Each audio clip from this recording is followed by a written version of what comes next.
Hello everyone, and welcome to this YouTube Live from West Berkshire Council. I'm Ross Mackinnon, the Executive Member for Finance and Economic Development at the Council, and I'm joined tonight by Joseph Holmes, our Executive Director for Resources. We're going to take you through just some selected highlights of the proposed budgets for 2023-2024, and then we'll answer some pre-submitted questions. And I think there's also the facility for viewers to submit questions directly onto the stream, and we can take those as well. So without further ado, let's get started. And I guess one of the overall themes of this year's budget, which has been very, very challenging, has been inflation. This is quite an interesting graph, actually. It shows you inflation from the start of 1989 all the way up to where we are now. And you can see there that the current levels of inflation, over 10%, are higher than they've been for over 30 years. Now, why does that matter? Why is that significant to West Berkshire Council? Well, so many of the council's costs are affected by inflation. When you think about the social care spending that the council does, about half the budget is spent on adult and children's social care. Well, those inflationary pressures affect all of the individual care packages that we provide for our service users. Not only that, there's a bit of a double whammy in that the costs of the individual care packages are rising with inflation, but also demand for those services is rising at the same time. Coupled with other contracts like our waste contract, indeed the pay award at the council, all closely affected by the inflation rate, then you can see the impact on the council's costs. So very challenging to keep those costs under control. And therefore, we're proposing that for the year to come, there will be an increase in council tax bills for residents of 4.99%. Now that's a 2.99% increase in council tax, core council tax, and a 2% increment on the adult social care precept. So 4.99%. That is far below the rate of inflation. So in effect, that is a real terms cut in council tax, but of course residents will see an increase in their bills. Now, what does the council do with all that money? Well, we're very excited with our capital programme. This year, for the first time, we've looked at a 10-year horizon for our capital investment. Now, these are the investments that the council makes on behalf of its residents in schools, in infrastructure, in environmental projects, in leisure projects, and many more. And over the next 10 years, we're investing in the future of West Berkshire to the tune of nearly £400 million. Now, from the graph in the previous slide, we saw that inflation was above 10%. 10.5% is the current level of CPI. Now, when you consider, as I said, that so many of the costs are linked to inflation, the government has ensured through various funding arrangements and grants that the councils had an increase in funding in terms of core spending power. That does include that council tax rise of 7.7%. Now, it won't take the eagle-eyed amongst you to spot that 7.7% is not as high as 10.5. So we have had to make savings, efficiency savings, as well as relying on income generation across the council. But I'm very proud to say that we've managed to balance our budget without any cuts to frontline services. The budget is almost finalised. We're still awaiting one or two things from central government, notably on public health. Just to give you an idea of how inflation has affected the budget, social care, I mentioned, has seen its costs rise through demand and inflation of nearly £20 million. So it's been a real challenge, but one that we've been able to meet to balance the budget this year. Overall, the council's net budget is £164.3 million invested in providing good services to our residents, but all the while conscious of the fact that we need to provide value for money. The key elements of the revenue budget, significant elements, I'll just pull out a few highlights here. Social care, as I mentioned, both adults and children's, comprises 50% of the revenue budget. One of the many exciting capital schemes that's in that 10-year capital programme is the refurbishment and reopening of the Newbury Lido, which is due to open in the summer. We're continuing to look after environment with cycle lanes, active travel improvements, enabling people to get around our district in the greenest and most environmentally friendly way possible. And also the digital infrastructure group, Berkshire Dig. We've got a very lofty ambition to eliminate mobile data not spots and make sure that ultra fast, not just super fast, but ultra fast broadband is available to all of our residents by 2025. So those are a few selected highlights from the budget this year. The budget will be presented to full council on the 2nd of March. And I think what we're going to do now is take some questions, both live on the stream, as well as some questions that have been pre-submitted in advance. Okay, Ross, if I just want to say as well that we ran a budget consultation exercise as well from the middle of December through to the end of January, and we had nearly 400 responses from that, and there was loads of really fantastic information including that and items that people highlighted. So if I just start, Ross, with some of the points that were raised in there, and one of the points someone has raised is please do more to support businesses struggling on the high street, especially with rateable values. Done a lot to survive the pandemic, and the high streets is really hard at the moment, particularly for small and independent businesses. And it's there's a respondent that's saying these are the livelihood of West Berkshire. So what is it that you see in this budget, Ross, that is being done to support businesses in the district? Yeah, no, that's a really good question. Thanks, Joseph, and to the resident who submitted it.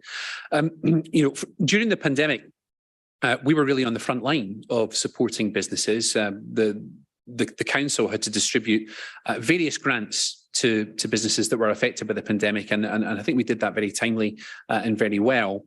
I would stress that the council doesn't set the business rates level, and I know that business rates are a significant cost for many of our businesses. We don't keep all of the business rates that are raised in West Berkshire either. Much of that goes to central government. But we are committed to supporting businesses in the budget. For instance, we're beginning to implement the new Newbury Master Plan. We've got money set aside in the budget to further develop master plans in Thatcham and Hungerford. We are keeping car park charges sort of under control. Car park charges are rising, but just with the rate of inflation, we've not increased those significantly like some neighbouring local authorities have. I would say to businesses that are struggling with their bills, do get in touch with us. There are various reliefs available depending on what sector you're in and depending on the rateable value that you have. The Council's Economic Development team is very committed to helping businesses not only establish themselves in West Berkshire via our Berkshire Growth Hub, but we are on hand to provide advice and support to businesses that are struggling or just need a bit of advice and support to expand. I would point out as well at this point that we've had a very successful rural business forum just towards the tail end of last year, where we got together with various rural businesses from across the district, listened to their concerns, and we're working on how we can support them fully through interpreting the planning regulations in a more business-friendly way and other methods. So thanks for the question, Joseph. I don't know if you want to add anything to that. No, I don't think so. I'll just go through it. So another point that again was raised beforehand, which, as someone said, is a particularly tough year for councils and residents. Energy prices remain high and inflation may stabilise, but it remains to be seen whether these will fall, hugely dependent on events in Ukraine. Oil prices appear to be easing, which may help transport. We spend around about £4 million each year actually on homeschool transport. So the point that's raised overall this year may be a case of using further reserves to protect residents and businesses until we can hopefully get through this period of uncertainty. So just wondering, Ross, what some responses on that? No, that's a very erudite point. And it's absolutely correct. The budget that we are presenting does involve the use of various reserves. So there were some reserves have been built up over the years, and in a sense, this is what's supposed to happen. And I would stress that the general fund reserve is not below the minimum level that's recommended by the Section 151 officer. That still remains in place. But there is a reduction in reserves as a result of this budget. What I would sort of liken it to is that reserves are built up over periods where the budget is not so challenging. And the whole point of that is to act as an automatic stabiliser. So when we do have a challenging budget like this year, and this is the most challenging budget that I've had to present, then those reserves are on hand to be used. So it's a feature of the system and not a bug that the reserves are being used this year. I would anticipate, although there's no guarantees, that 24-25 and the budgets to come post this year are likely to be much less challenging, so we can begin to build those reserves up again. But no, that's absolutely correct, and it's exactly what's supposed to happen. Okay, I've got another one here. Ross was just sort of talking about net zero. And again, in the sort of responses we had on the consultation, we asked a question around, do you want the council to continue investing in getting to net zero by 2030? I think about 50% of people sort of agreed or strongly agreed with that statement, and about 37% disagreed or strongly disagreed. One of the comments raised there was, I think it's a very important subject. However, there are a lot more important issues at present. What's your sort of thoughts around that? No, I was heartened to see the consultation response.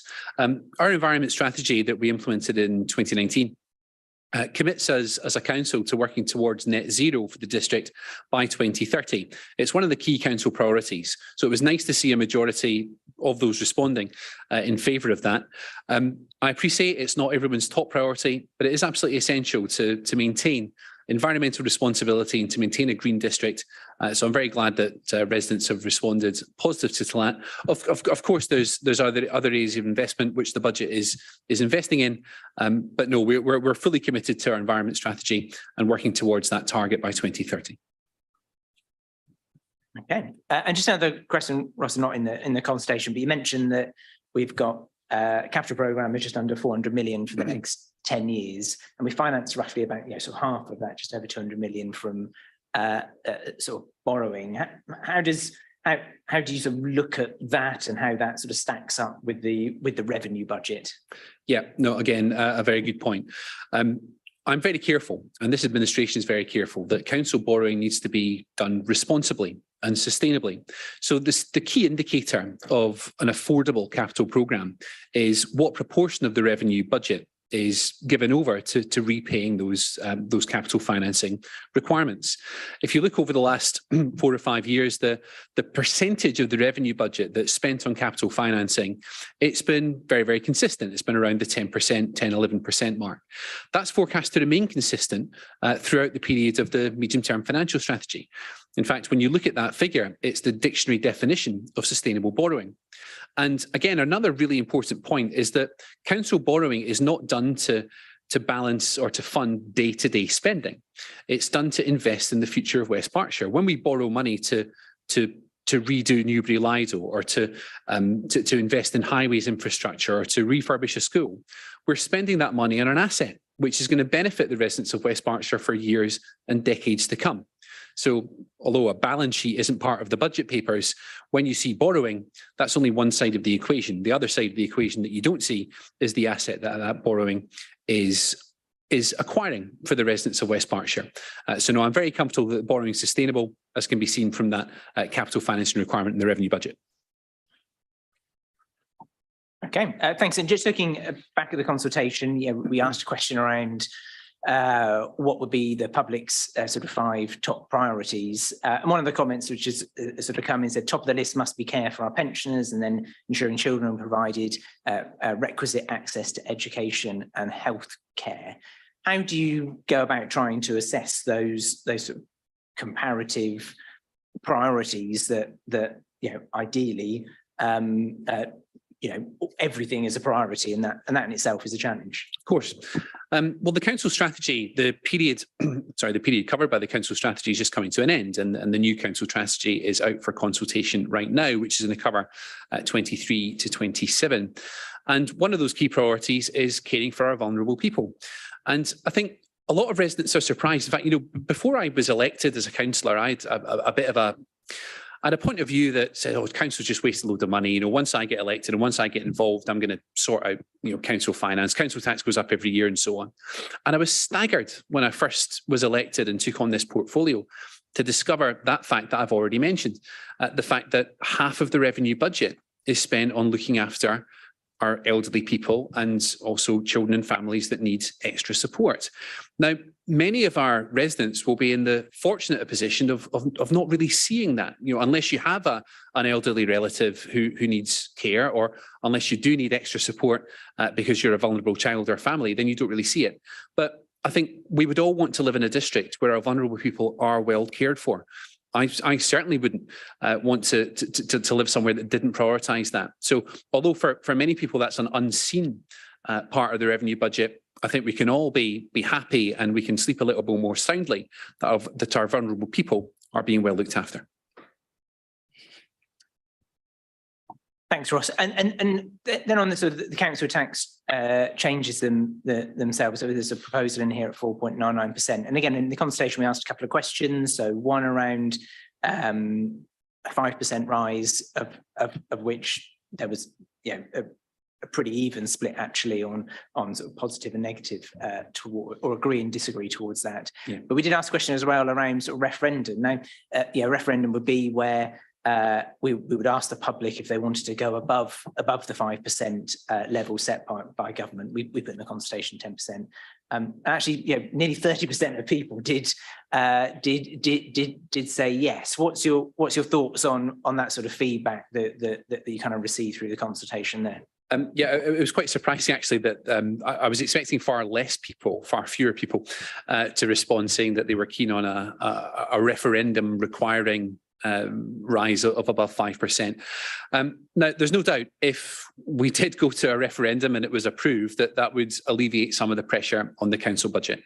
But no, I'm not keen on doing that. What I want to do is to continue to provide good and excellent services to our residents, but always providing value for money. I was very heartened to see that there was an independent survey done last year, I think it was by money.co.uk, that rated West Berkshire best overall service providing council and 8th overall in terms of value for money. That's out of all the councils in England. So that's a position where I want us to be. I want us providing good services, but all the while making sure that we provide the best value for money for council taxpayers. I want to make sure that council taxpayers keep as much of their money in their pocket as possible. So no, I'm not too keen in proposing going to a referendum for a larger rise.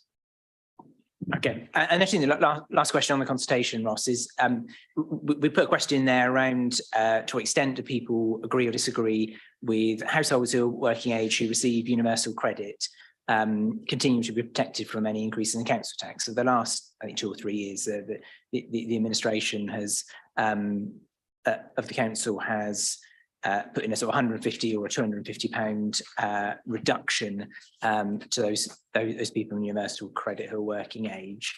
The sort of feedback that came was really mixed. Again, not dissimilar to some of the other feedback, but a slightly stronger sort of leaning towards disagreeing with that. And I just wondered what your sort of thoughts were on that compared to previous years.